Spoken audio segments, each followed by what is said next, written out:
I'm your mentor, Riya Singh, and today we are going to learn about what is democracy and why democracy. Democracy क्या है और democracy क्यों है? Democracy has been derived from a Greek word democratic. Democracy एक Greek word democratic से derived किया गया है, जिसका मतलब है demos means people and kratia means means rule by the people. What is democracy? The basic definition of democracy. Democracy is a form of government in which rulers are elected by the people. Democracy एक ऐसा form है government का जहां पे rulers जो है elected हैं लोगों के द्वारा. ये डेमोक्रेसी का डेफिनेशन में इतना सारा क्वेश्चंस इससे अराइज होता है और ये पूरा सार है जिसके थ्रू हम एक डेमोक्रेटिक और एक नॉन डेमोक्रेटिक कंट्री में डिफरेंशिएट करने पाते हैं. So I have underlined the word form of government. Democracy is a form of government. A form of government कैसा है? Presidential है, Prime Ministerial है, in which rulers. अब rulers कौन है? प्रेसिडेंट रूलर है कि प्राइम मिनिस्टर रूलर है, मोनार्की रूल है या डिक्टेटरशिप है. And if the rulers are elected, अगर इलेक्शन हो रहा है तो क्या वो इलेक्शन फ्री एंड फेयर है and by the people. People यहाँ पे कौन है? क्या पीपल सभी लोग हैं? ओनली मेन है? ओनली वुमेन है? किस एज ग्रुप को वोटिंग राइट्स मिला गया है? उससे हम लोग पता लगाते हैं कि डेमोक्रेसी क्या है. So thank you. Now we are going to study about the features of democracy. पहले मैंने बताया कि डेमोक्रेसी क्या है. रूल है पीपल के थ्रू. अब रूल कैसा होता है? प्रेसिडेंशियल रूल है. अगर इलेक्शन हो रहे हैं तो क्या वो फ्री एंड फेयर है?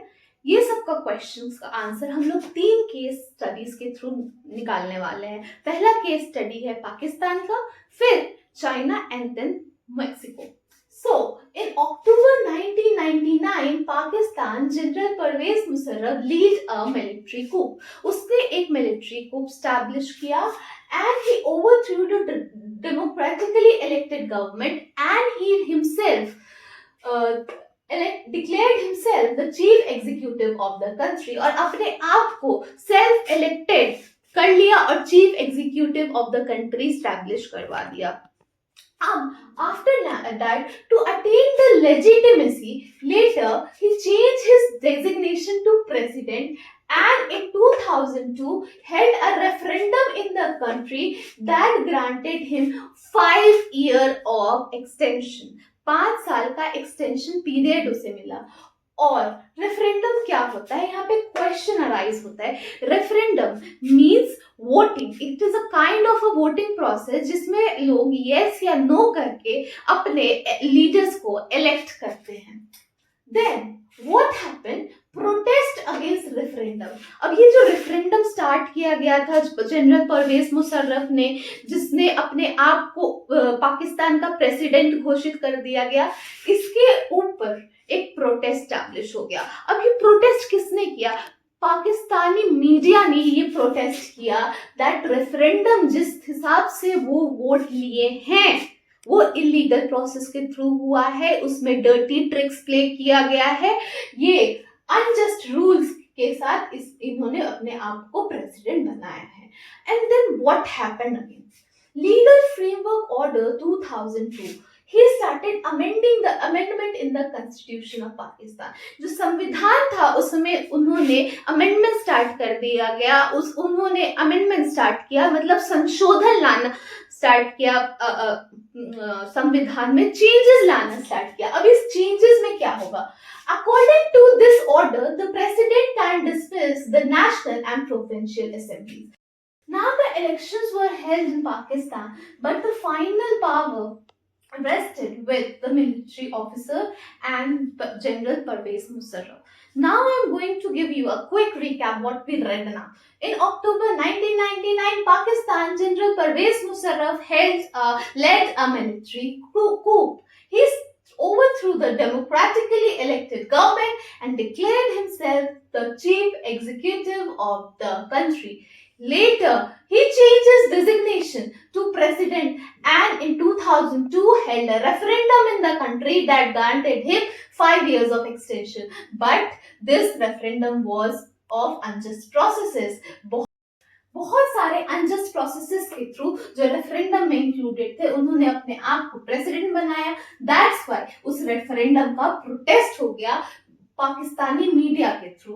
अब उसके बाद क्या हुआ, legal framework 2002 amended the constitution of Pakistan. उन्होंने अमेंडमेंट स्टार्ट कर दिया पाकिस्तान के संविधान में संशोधन किया.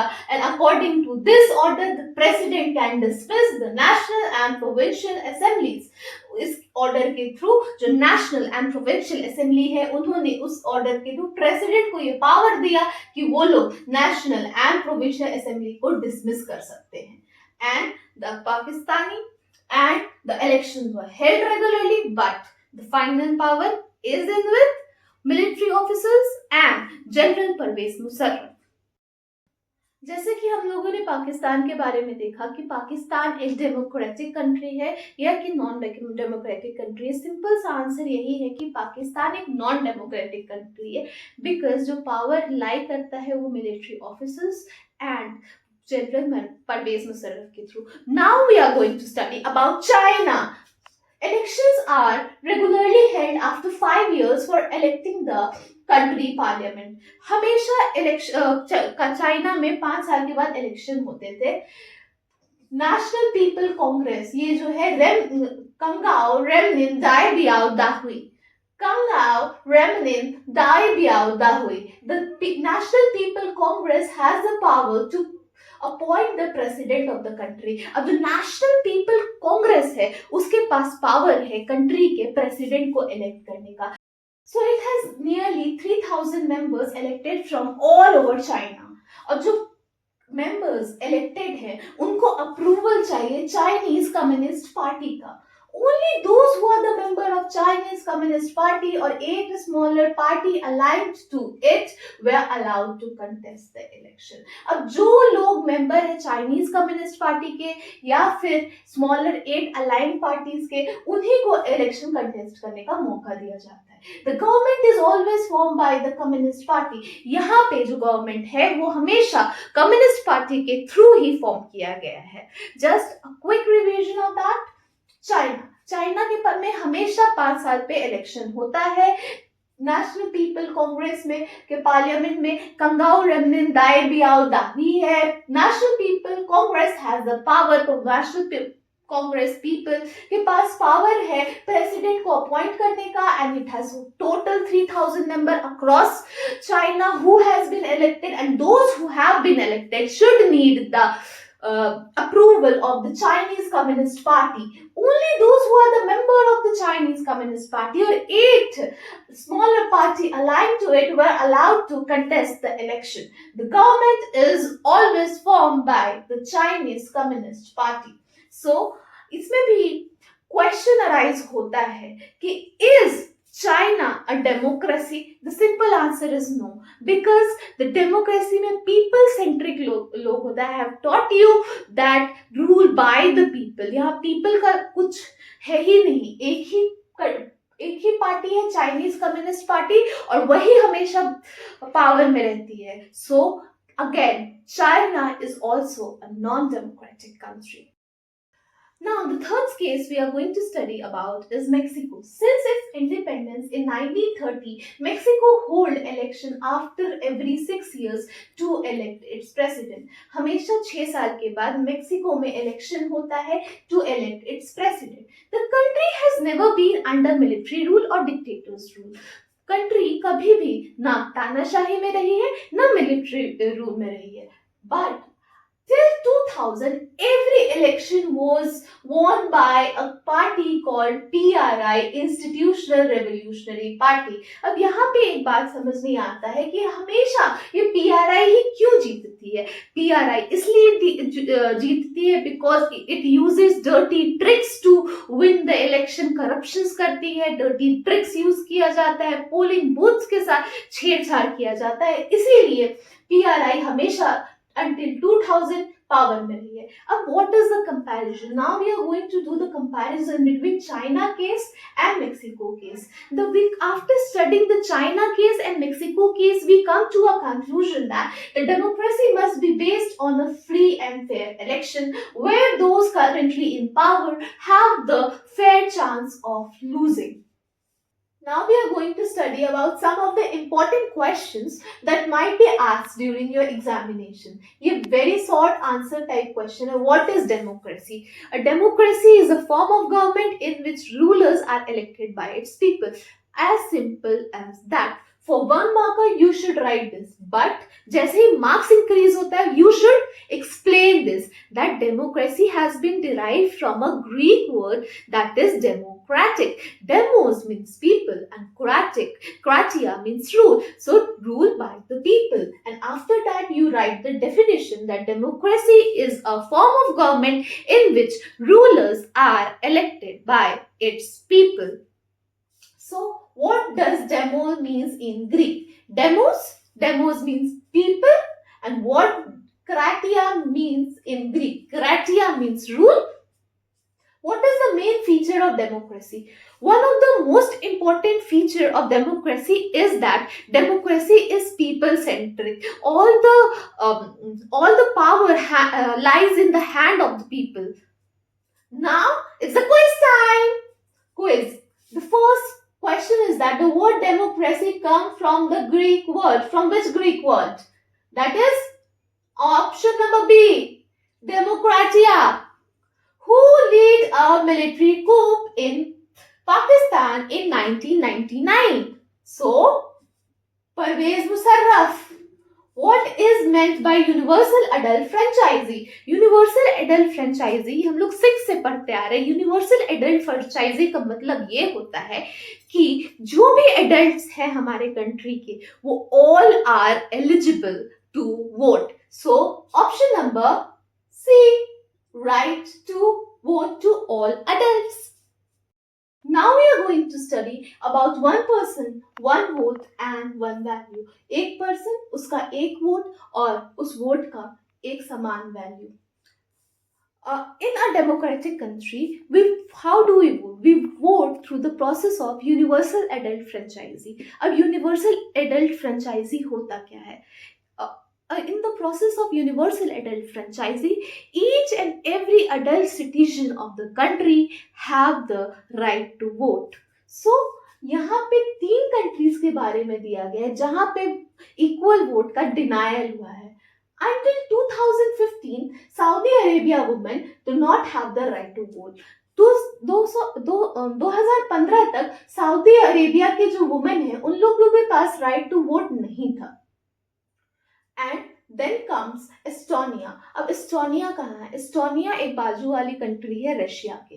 Estonia made its citizenship rule in such a way that people belonging to Russian minorities find it difficult to get the right to vote. अब Estonia में ऐसा सिटीजनशिप रूल स्टैब्लिश कर दिया गया कि जो रशियन माइनॉरिटीज है, मतलब रशिया के जो लोग एस्टोनिया में आके बसे हुए हैं, उन लोगों को वोट देने में बहुत ही ज्यादा प्रॉब्लम फेस करना पड़ा।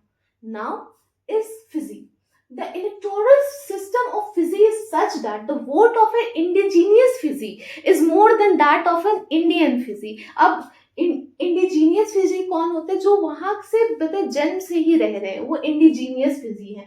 तो इंडिजीनियस फिजी का जो वोट का वैल्यू है वो इंडियन फिजी से ज्यादा है। तो ये जो 3 कंट्रीज है ये डिनायल है इक्वल राइट टू वोट का, 1 person 1 vote and 1 value का। And in a democracy, each adult citizen must have 1 vote and each vote have 1 value. हर एक डेमोक्रेसी में एक अडल्ट सिटीजन का एक ही वोट होता है और हर वोट का एक ही वैल्यू होता है। Going to study about why democracy. Argument against democracy. Against democracy means demerits of democracy, disadvantages of democracy, and argument for democracy means merits of democracy, advantages of democracy. So first point, leader keeps changing in a democracy which leads to instability. एक democratic government में जो leaders है वो frequently change होते हैं, so that due to that it leads to an instability in the governance process. Democracy is all about competition and power play. Democracy में सिर्फ competition और पावर प्ले ही होता है, and there is no scope for morality. Elected leaders do not know the best interest of the people, so it led to a bad decision. So elected leaders को लोगों के interest के बारे में उतना नॉलेज नहीं होता, जिसके कारण कभी कभी जो डिसीजंस हैं वो गलत ले लिए जाते हैं. Now so many people have to be consulted in a democracy, so it leads to delay. एक डेमोक्रेसी में इतना सारा डिस्कशन, इतना सारा कंसल्टेशन, इतना सारा डिस्कशंस, डिबेट्स होता है, जिसके कारण कभी कभी जो डेमोक्रेसी है वो डिले भी कर देती है. Ordinary people do not know what is good for them.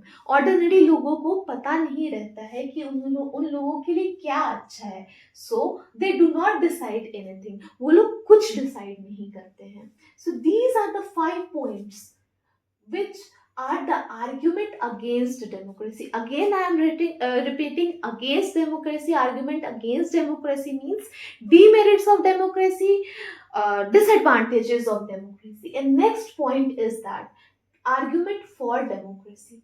Argument for democracy means it is the more accountable form of government. Democracy जो है वो एक ज़्यादा ही accountable, more accountable form of government है. Accountable means they are answerable to its people. जो जनता उन्हें चुनकर लाई है, अगर कुछ भी गलत होता है तो वो सबसे पहले आंसरेबल होते हैं. Based on consultation and discussions. जो डेमोक्रेसी है वो बहुत सारा कंसल्टेशन, डिस्कशंस, डिबेट्स के थ्रू आई है. तो ये बहुत ही अच्छा आर्ग्यूमेंट है for the democracy because it improves the quality of decision making. Consultations, debate, discussions होने के बाद जो भी निर्णय लिया जाता है वो सबसे अच्छा निर्णय होता है, सबसे अच्छा डिसीजन होता है. Provides a method to deal with differences and conflicts. Democracy जो है वो एक हमें मेथड बताती है कि कैसे हम लोग डिफरेंसेस और कॉन्फ्लिक्ट्स को के साथ अपने आप को कैसे आगे बढ़ाएं. enhances the dignity of the citizen. Democracy जो है वो इंडिविजुअल की डिग्निटी को भी enhance करती है. So these are the 5 points. Again I am repeating, accountable means answerable to its citizens. Based on consultation and discussion means कोई भी डिस्कशंस होता है, कोई भी एक चीज का निर्णय लिया जाता है तो उससे पहले बहुत सारे कंसल्टेशंस होते हैं, डिबेट्स होते हैं, डिस्कशंस का सामना करना पड़ता है, जिसके कारण हम लोग बेस्ट डिसीजन के थ्रू मूव करते हैं. Democracy improves the quality of decision making. Democracy इसी के कारण सबसे अच्छा अपना क्वालिटी ऑफ डिसीजन मेकिंग के लिए फेमस है. Provide a method to deal with differences and conflicts. एक मेथड प्रोवाइड करता है कैसे अपने आप का के अंदर जो डिफरेंसेस है और कॉन्फ्लिक्ट है उसको डील करके कैसे हम लोग आगे बढ़ सकते हैं. Enhances the dignity of the citizen. Democracy जो है वो इन्हांस करता है इंसान के व्यक्तित्व को, उसकी डिग्निटी को. सो ये जो 2 पॉइंट मैंने बताया डेमोक्रेसी के बारे में, argument against democracy and argument for democracy, ये 3 मार्कर क्वेश्चन भी आ सकता है, 5 मार्कर क्वेश्चन भी आ सकता है. तो अगर 5 मार्कर आता है तो please try to write at least 5 to 6 points, and 3 marker question आता है तो please try to write 3 to 4 points. And these were the 2 main topics. Now we are done with this chapter. What is democracy and why democracy? इस chapter में हम लोगों ने बहुत कुछ पढ़ा, कैसे पाकिस्तान डेमोक्रेटिक कंट्री है कि नहीं है, चाइना है कि नहीं है, फिर मेक्सिको का, फिर after that the comparison between China and Mexico, and after that the most important thing, that merits and demerits of democracy. So I hope that you all like this session. So thank you.